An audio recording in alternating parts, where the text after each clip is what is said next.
So the girl who went on a drinking binge and ended the life of a bride on the night of her wedding, she just walked out of jail, and apparently she's excited about planning her own wedding. We're going to talk about all of it in today's video.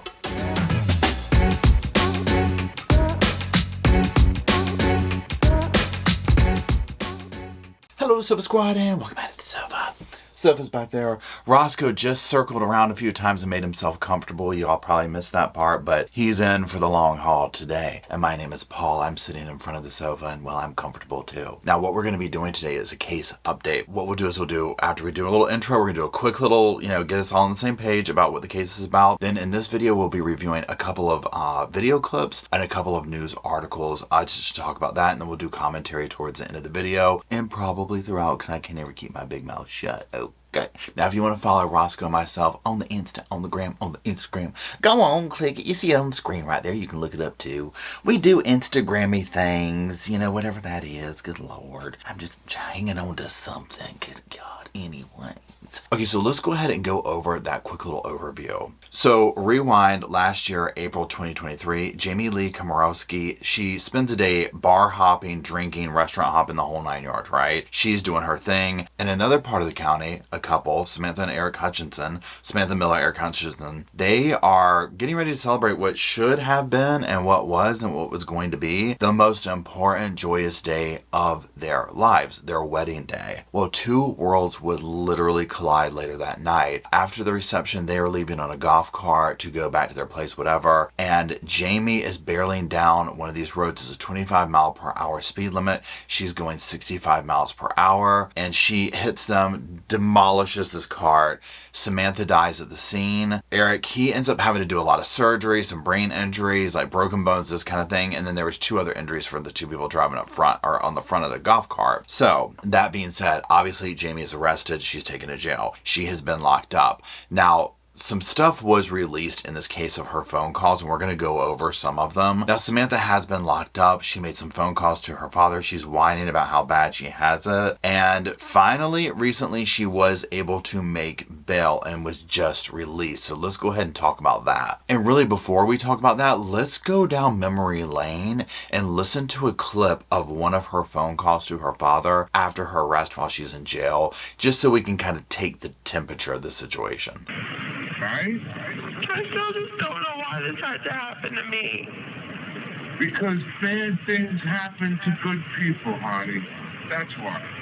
It's just fate. It's just something that happened to you, and we are going to deal with it the best we can. Okay? And it's life altering. You're going to, experience stuff that you never thought of, and when it's all over and done with and everything is finished, you're going to be a better person. Then what if they send me away for a really long time? Okay, that one always takes my breath away, I'm not gonna lie, y'all. So here's the thing, and one thing that I've seen present throughout this is, and one thing you notice in here, she wasn't talking about how bad she felt for the victims, right? It was me. And one thing that I also think is interesting is you see the same thing from the father immediately of bad things happen to good people. And I'm like, what about Samantha? And that's the first thing that goes to my mind is you can clearly tell from the narrative and these conversations, and we're going to get more into some of them later, that this is like, they're looking at like, this is just a bad accident. This wasn't your fault, And one thing that was said during all of this, and it might come up, but I'm going to go ahead and say it now just so that I don't forget, was in the discussion of she was coming down a poorly lit road. I personally think part of the defense is going to be it was poorly lit, that she couldn't see, the golf cart didn't have lights on, something, right? But the fact of the matter is she was going 65 in a 25-mile-per-hour lane, and it was alleged that she could barely stand up to do her sobriety testing, right? She was like, her legal limit was like her alcohol limit was way over the legal limit. Okay, there's no doubt she had substance, alcohol in her. So I think that's what's going to go down. If you have ever been to the coast and whatnot, now I'm speaking specifically for North Carolina, Carolina. And again, this is in the Carolinas, but I mean, I can literally envision this. The way the neighborhoods are, so these little roads that you would never think not any good human, to go 65 miles an hour down, okay? They're just little roads that go in between these neighborhoods. I mean, think of a neighborhood, right? So there is no excuse. Then when you start adding things on top of it, the drinking, it's nighttime, no. No. Now, on the same note, I understand to look at both sides of it. Not that I'm sympathizing for her. She's talking to her father. That's going to be a person, doesn't matter what she does, she's going to look for some kind of comfort from her parent. I get that, and we are peering into that. The parent, at the end of the day, this is still his daughter. He is going to try and comfort her. I understand that, right? I get that. However, I would want to see, and also she's incarcerated. They can't sit here and say, you're guilty, or you should feel bad, or they can't do any of that, right? I understand that as well. So I'm not trying to sit here and just, pretend that none of that exists, right? But on the same note, I just feel like this narrative of, oh, bad things happen to good people and you'll be a better person. And, it's almost like, well, are you blaming them on the golf cart? Like, what? Like, I don't get that. It absolutely blows me. Okay, so that being said, let's look at a couple of articles that are going to be used as references as the sources for this video. And the first is going to be from Daily Mail, and it basically just kind of sums up everything. So as you see, this is by Noah Hoff. This was put out March 1st, 2024. And it says drunk driver Jamie Komorowski leaves jail with father after posting $150K bond a year after she took out the bride minutes after her wedding. She was released Friday after posting the bond. She'll be placed under house arrest in Charleston County, South Carolina. She has been charged with 4 counts in relation to the crash that took Samantha's life. Okay, now let's first and foremost go over and just look at the conditions of her release. So over here on the next screen, you see it says surety bond $150,000. I mean, that's major to post $150,000. Consolidated bond, see associated cases, electronic monitoring, house arrest. The defendant shall only be permitted to leave her house for medical emergencies or as directed by prior orders of this court. The defendant shall be required to wear a scram monitor. The defendant must maintain a residence in Charleston County. The defendant is prohibited from driving and must surrender her passport. And then I didn't put this up here, but it puts her address that she's going to be at. So yeah, she was finally able to get her wish, get that bail, go home and plan her little wedding with her boyfriend. So she's been in custody since last April and when all of this went down. And now at first, she was not granted bail. Her attorneys tried to get it and they wanted to ask for like $100,000 bail, but the judge was like, no. And they also had said for that $100,000 bail that like, hey, look, she'll enter rehab, she'll do this, but that didn't go over. However, the judge did say that she could be released on this $150K bail if the trial was delayed, which was basically like a no-brainer. They knew that was going to happen. Well, the trial got delayed, and then here you go. Here's where we have arrived. Now, on that note, let's take a look at her leaving jail with her father.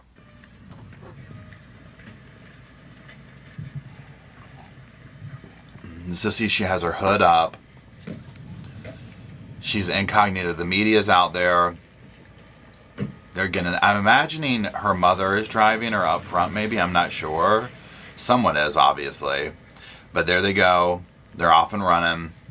Now, this situation is not that unfamiliar to the family. Her mother, Tracy Komorowski, she's 62, she was involved in a crash in 2013 that resulted in the death of Forest Fire Service Warden Jeffrey Schuer. So there's that. Now, ironically, one thing, and when I say ironically, like just infuriatingly ironically is a better way to say it, Jamie has been very excited about something while she's been behind bars, and that's her little wedding that she wants to have happen. So what we're going to do is we are going to now review an article from the New York Post. They got a hold of some of the phone calls between her and her dad where she's talking about these wedding plans and whatnot and just general stuff in the future, and we'll talk about it as we go. So you'll see on the screen here that the article is written by Megan Palin, and it says alleged drunk driver who fatally mowed down bride minutes after she left wedding venue, planning her own nuptials from jail. Okay, so just let that sink in for a second. Let's go on over to the next little thing here. So this is just a quick little snapshot where it's quoting her at the end of it, and she's talking to her dad and whatnot and sobbing about future and this kind of thing, and she says, I want you to be at my wedding. And now she continues and says, I want you to walk down the aisle. I want you to be with me. I want to go on walks with you, she says to her father. Now moving on to who is her man and all that. Well, here he is. He's in the picture, and I'll put some other pictures up here of him. Now here she's talking to him now. This is different conversations and saying, I can't wait to get a hug from you. Oh my gosh, you would just better wear a rain jacket, she said, referring to how teary she's expected to be when they were reunited. She described her day to him, telling him she often showers just for something to do. She talked about her friendship with a fellow inmate. She says she can watch TV, play cards, go to rec yard. You know, there's is one medicine ball, she says. And now just to finish it out, she says, I can't believe it's already December. Honestly, I really can't. This is the hardest part, you know, so we're getting through it. I miss you. The couple exchanged I love yous at the end of the call. And those were some of the main highlights of these phone calls and whatnot. Again, time and place. I understand that she is, no matter what she's done, she still has dreams and all that kind of stuff. Again, I understand that she's probably broken down to a certain level, right? But to hear that she's talking about, I want you to be at my wedding, I want you to walk me down the aisle, I want you to do this. You are literally in jail for taking the life of a bride on her day and still acting like you are the victim, right? And I just don't think this will bode well for her when it comes time for court or whatever. I think what will happen is this. Obviously, well, in most of these cases, they're going to plead out. The fact that she got out and that she has this little accountability to the scenario, at least from what we've seen now behind the scenes, her family could be, now they have her in person, like, are you crazy? What'd you do? You know what I'm saying? Like, who knows? But behind the scenes, that could be going on. However, what we've seen the public wise, there's zero accountability going on with this, right? And I do not think that will bode well with a jury whatsoever. I don't think they're going to come and offer her probation, right? You know, she's talking about a long time. Well, what's your definition of a long time? Is 5 years a long time, or is 20 years a long time? You know, I think they are going to come at her with a long time in prison as a deal. And if she has no common sense, she will not take it and go to trial, at which point I would say she would probably spend the rest of her life behind bars. I cannot see any jury listening and looking at this evidence and siding with that, and especially if they were able to get those jail phone calls in court, but who knows? I don't know. So we'll have to see.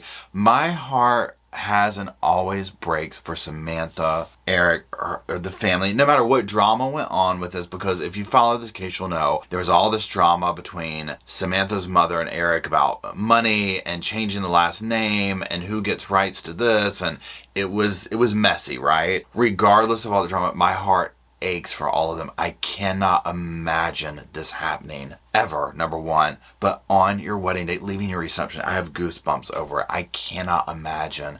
And then for them to sit here and probably see this stuff of the way she's talking behind bars and stuff, absolutely would send fire ants down my bloodstream. I mean, if I don't have my can't roll my eyes hard enough cup, it's in the dishwasher. Trust me, we would be drinking from the cup on this one. Okay, so anyways, that's it for today. I know it's kind of a quick video, but I just wanted this quick update. Let me know what you think. Roscoe says thank you for watching. Thank you for not disturbing him, but he does ask to drop those blue sofas down in the comment section. And when he gets up from the nap, we'll skedaddle on down that way. And until we do some skedaddling, we'll see y'all soon. I just wanted to say thank you again for watching the whole video, and also thank you for being part of the Sofa Squad. Special thanks to all the Patreon members, channel members from both of my channels, everybody who likes, shares, subscribes, comments in the comment sections. It helps the channel out so much. Now, don't forget, I do have that other channel, the podcast channel. That's where we go live, we hang out, we talk. We have kind of sort of a schedule, but just be sure and check it out. I'll put it up here on the screen. Also, if you're looking for merch, be sure to check out my Teespring store. I'll put that up here. And then, like I said in the beginning of the video, if you want to follow me and Roscoe on the Instagram, go on, check it out. It's right here on the screen again. But once again, thank you very much. I really appreciate you being part of the Sofa Squad, and I'll see you in the next video.